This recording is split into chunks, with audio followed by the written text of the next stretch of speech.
पूजनीय मातृशक्ति, मुनिगण, ब्रह्मचारीगण, ऋग्वेदादि भाष्य भूमि का उपासना विषय में योग के विघ्नों को स्वामी दयानंद जी गिना रहे हैं। योग के 9 विघ्न हमने देखे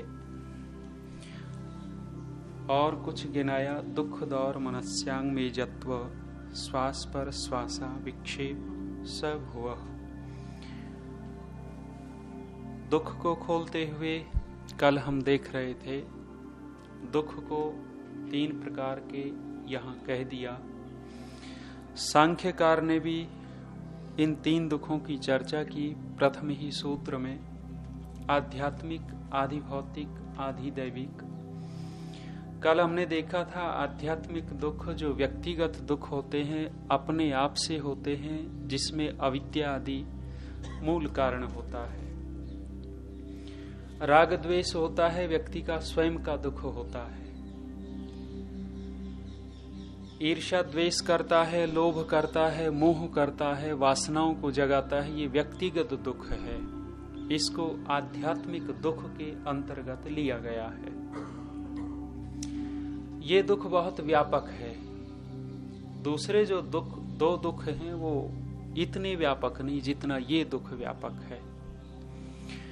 इस दुख को हम दूर कर लेवें तो जो 2 दुख हैं वो बहुत ज्यादा हमें परेशान नहीं करेंगे। आध्यात्मिक दुख, व्यक्तिगत दुख अविद्या के कारण होता है, और जब अविद्या होती है तो बहुत सारे अंदर विक्षेप चलते रहते हैं। दूसरे को नीचा दिखाने वाली बात ये आ जाती है ईर्ष्या द्वेष में। व्यक्ति का दुख है, जब जब वो सोचेगा कि इसको पछाड़ना चाहिए, हिंसा आ गई, दुखी होगा। 2 गधे रोक रखे थे जी, गधे। एक गधा बड़ा बलवान था बेचारा, बहुत बलवान। एक थोड़ा कमजोर था, और मालिक जब देखता बलवान को बड़ी प्रशंसा करता इसकी, और जब कमजोर को देखता तो उसको डांट डपट लगाता रहता, बेकार, तेरे जैसा है ही नहीं। और इसको देख कितना बोझा उठा करके चलता है। जब किसी की प्रशंसा होती हो तो कैसा लगता है? बहुत अच्छा लगता है। व्यक्ति फूल जाता है, भले हो नहीं वैसा, लेकिन जब प्रशंसा करने लगते हैं तो अंदर अंदर वो लड्डू फूटने वाली बात कही है। आजकल लड्डू तो नहीं फूटते, शायद चॉकलेट फूटती है, क्योंकि लड्डू लोप होते जा रहे हैं हमारे।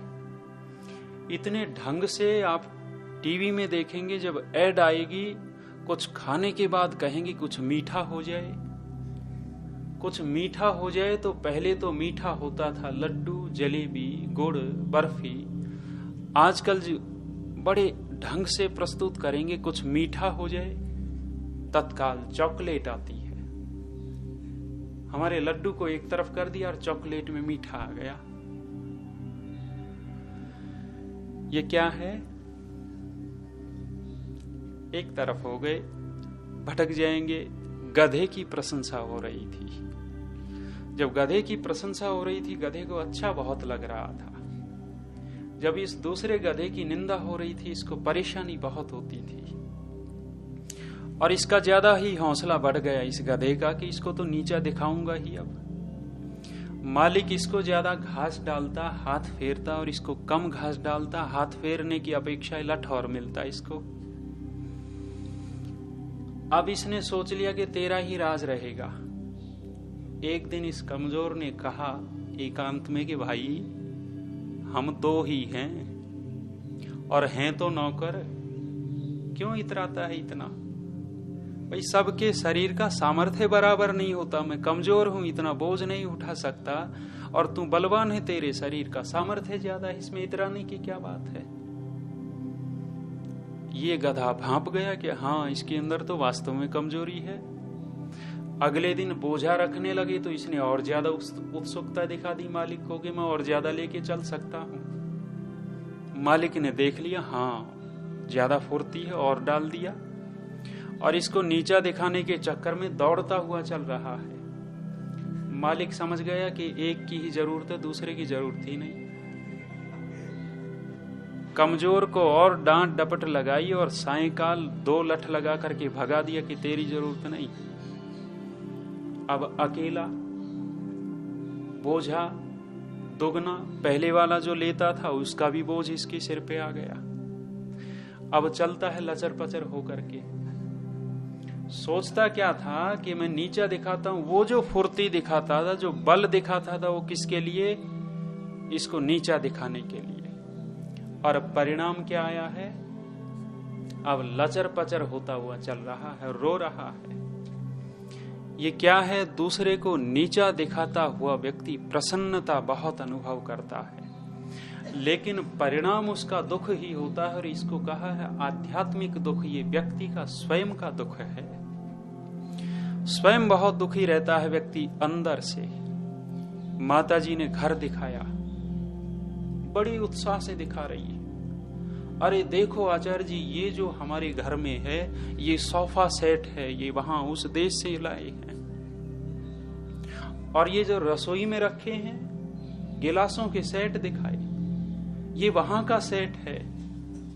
खिड़कियां दिखा रही है, ये वहां का सेट है।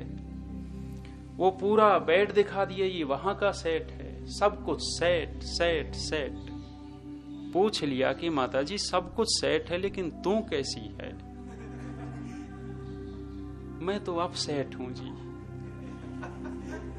घर में सब कुछ सेट है, लेकिन खुद अपसेट पड़ी है। क्यों है ये आध्यात्मिक दुख है। व्यक्ति स्वयं से दुखी रहता है, परेशान रहता है। घर में सब कुछ व्यवस्था मिलती है, लेकिन अंदर की व्यवस्था कौन करे? अंदर की व्यवस्था ऋषि सिखाते हैं, शास्त्र हम देख रहे हैं। अंदर की व्यवस्था कहीं मिलेगी तो केवल और केवल ऋषियों के पास मिलेगी, वेद के पास मिलेगी, वैदिक धर्मियों के पास मिलेगी। इसके अतिरिक्त कहीं भी भटकते रहिए, नहीं मिलने वाली अंदर की व्यवस्था। अंदर की व्यवस्था हमारे क्या मंत्र हैं? यज्ञाग्रतो दूर मुदैति दैवम तद सुप्तस्य तथैव इति। प्रार्थना करते हैं वेद के मंत्रों से।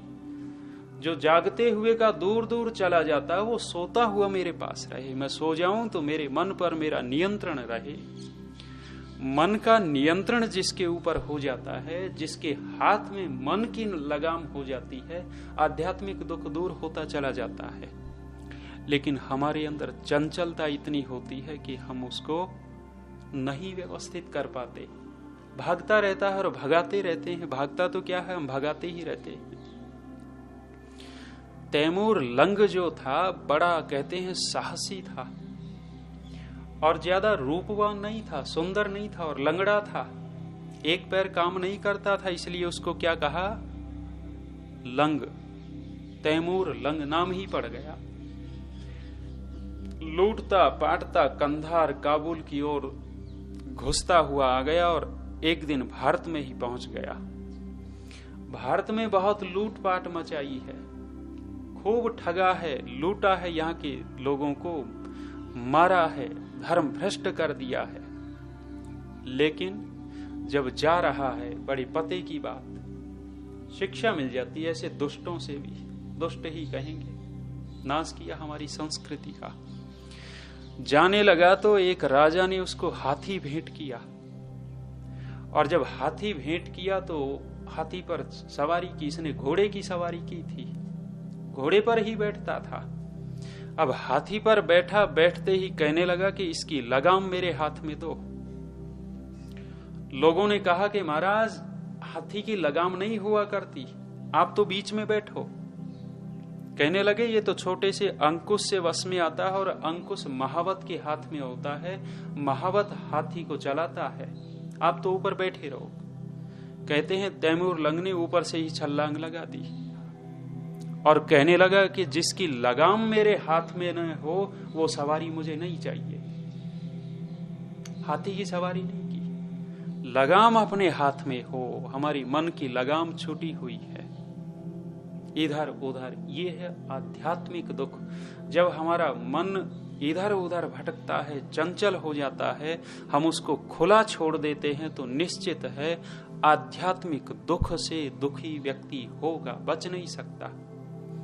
और ये दुख मिटेगा ऋषिम शरणम गच्छामि, ऋषियों की शरण में आने से ही दुख मिटेगा, और कहीं नहीं है। बुद्ध की शरण में लोग गए, महावीर की शरण में लोग गए, प्रेक्षा ध्यान की शरण में लोग गए, विपස්සना की शरण में लोग गए, लेकिन वहीं के वही थोड़ी मोड़ी भले ही उनको अच्छा लगता हो, लेकिन बिना वैदिक धर्म के, बिना वेद के, बिना ऋषियों के, बिना योग दर्शन के उनको निरंतर शांति नहीं मिल सकती। बार बार वहां भाग कर जाना पड़ता है। क्यों? क्योंकि संसार में तो उधेड़ बुन लगी रहती है, उधेड़ बुन लगी रहती है। और वो प्रेक्षा अथवा विपස්සना वाले क्या करते हैं, 10-15 दिन मौन करवा देते हैं, कुछ नहीं बोलना, केवल बैठे रहना है अथवा श्वास को देखते रहना है। वहां देखते देखते वो नींद भी आ जाती है, और इतनी गहरी नींद आ जाती, कई बार तो उठेगा तो आनंद ही आएगा। आनंद नहीं आएगा क्या? रेवली में एक विद्यार्थी ने संध्या की। संध्या करने के बाद आचार्य जी के पास गए। आचार्य जी को कहा कि आचार्य जी आज तो बहुत अच्छी संध्या हुई, बहुत आनंद आया। उसने बड़े अच्छे भाव से कहा, लेकिन वहां व्यंग क्या किया उसके ऊपर, थोड़ा सा है। कहने लगे कि ठाली बैठने में तो आनंद ही आएगा, पढ़ता तो पता लगता, पढ़ता वहां पढ़ाई प्रमुख है, पढ़ाई के ऊपर ज्यादा जोर रहता है, संध्या वंध्या का महत्व तो नहीं है। लेकिन उस बच्चे ने तो नमस्ते, चलिए इसके ऊपर कुछ लगा हुआ बेचारे, पैर फंसा, ओहो मैं उतार देता। चलिए, तो वहां जब बैठते हैं 10 दिन, मौन रहना है, कुछ बोलना ही नहीं, आधे समस्याएं तो मौन रहने में दूर हो जाती है। व्यक्ति आवश्यकता से अधिक न बोले, बहुत सारी समस्याओं का समाधान तो अपने आप हो जाता है, मन में स्वाभाविक शांति शुरू हो जाती है। हमारे डॉक्टर, वैज्ञानिक लोग, अनुभवी लोग क्या कहते हैं कि बहुत सारी ऊर्जा का क्षय तो हमारा बोलने से ही हो जाता है। एक व्यक्ति शारीरिक श्रम करे और एक व्यक्ति बहुत ज्यादा बोले, वो ज्यादा इसका ऊर्जा खपत हो जाती है, एनर्जी नष्ट हो जाती है इसकी। तो वहां जब मौन बैठा देते हैं, बोलना है नहीं, अच्छा तो लगेगा ही, शांति मिलेगी, लेकिन कितनी देर की, कब तक, और आगे कितनी प्रगति कर पाएगा। तो महर्षि स्वामी दयानंद जी का तो प्रबल पक्ष है कि वेद के अतिरिक्त कहीं शांति नहीं मिलने वाली। आध्यात्मिक दुख, व्यक्तिगत दुख। दूसरा दुख गिना रहे हैं आदि भौतिक दुख, अर्थात जो दूसरे प्राणियों से हमें कष्ट होता है, दुख होता है। वो एक स्थिति ऐसी होती है, दूसरे प्राणियों से भी कष्ट नहीं होता।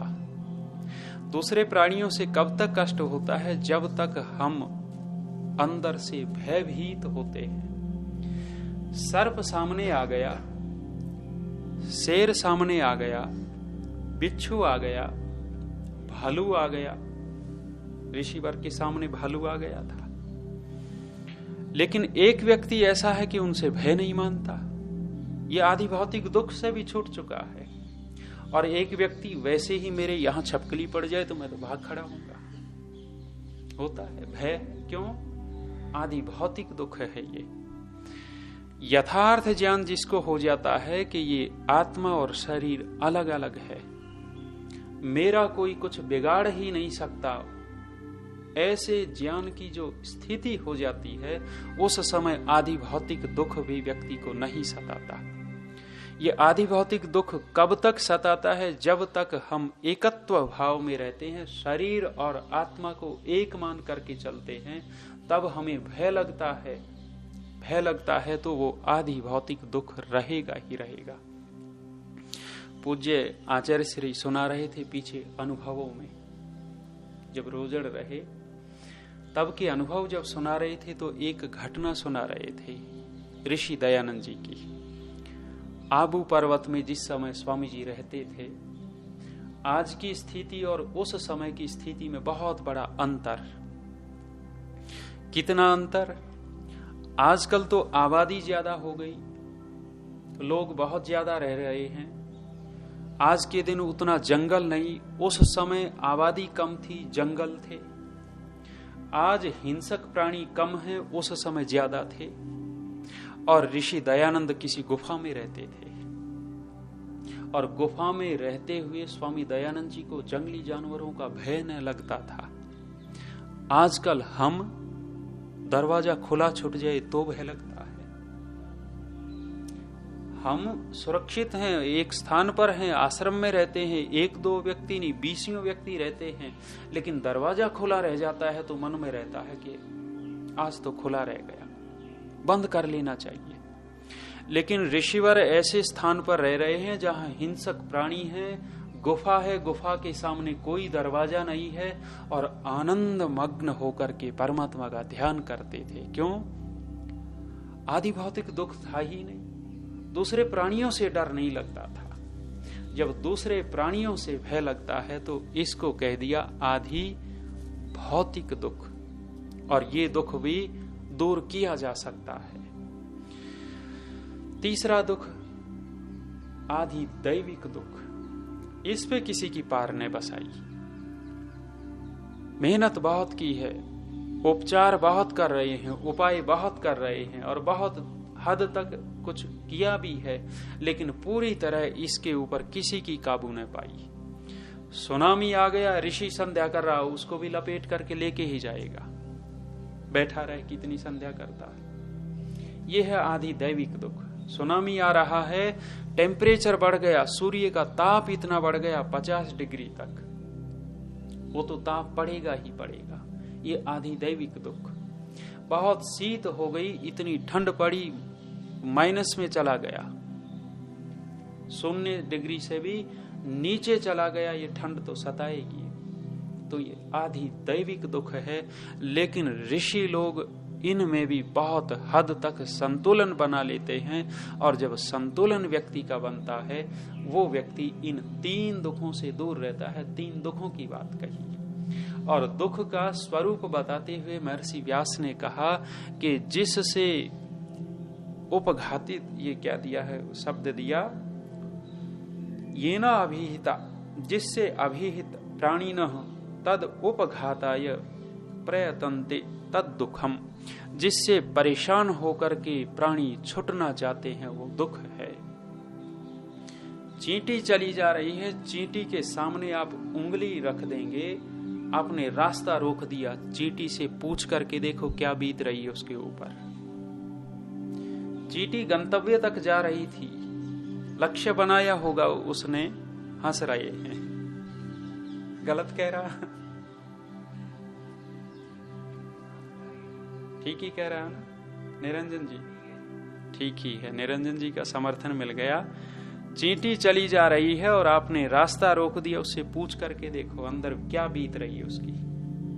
मेरे ख्याल में आशीर्वाद तो दे नहीं रही होगी, गालियां दे रही होगी। क्यों? क्योंकि उसका रास्ता रोक दिया है, वो दुख बीच में बाधा आ गई। ये बाधा ही दुख गिना दिया ऋषियों ने। चाहे चींटी हो, चाहे मनुष्य हो, कितना भी वो हो, ये बाधा जब जब जिसके सामने आ जाती है वो दुख है। और इस दुख से बचने के लिए प्रत्येक प्राणी प्रयत्न कर रहा, अपने अपने स्तर पर लगा हुआ है। एक एक प्राणी के ऊपर अध्ययन करते हैं डिस्कवरी वाले, ओहो वो लगे ही इसी उसमें है कि हमारा जीवन सुरक्षित रहे। दूसरे खाने वाले दौड़ते हैं और इधर ये बचने की चेष्टा में लगे रहते हैं। उधर उनको खाने के यंत्र दिखाते हैं, इधर से डिस्कवरी वाले इनकी सुरक्षा के यंत्र दिखाते हैं कि कैसे बचते हैं ये। और उस दुख से बचने के लिए पूरा प्रयत्न चलता रहता है प्रत्येक प्राणी का। तो जिससे ये ताड़ित हुए जो प्राणी हैं, जो बचना चाहते हैं, वो दुख है। ये आगे कहा है दुख दौर मनस्य। दौर मनस्य माने चित्त का विचलन हो जाना। समय हो गया क्योंकि और दूसरी बातों में समय काट दिया। दौर मनस्य केवल एक पढ़ करके पूरा करते हैं। कह रहे हैं कि इच्छा के पूर्ण न होने से चित्त का क्षुब्ध होना ये दौर मनस्य है। मन के अंदर दौर मनस्यता आ जाती है। कहा दौर मनस्य इच्छा अभिघाता चेतसः क्षोभ, जो इच्छा का अभिघात होने के बाद मन में जो क्षोभ उत्पन्न होता है ये दौर मनस्य है और ये व्यक्ति को परेशान करता है, दुखी करता है। इसी से बचने के लिए ऋषियों ने उपाय बताए हैं। अगला सूत्र हम देखेंगे उसका उपाय। समय हो गया, इतना ही। शांति।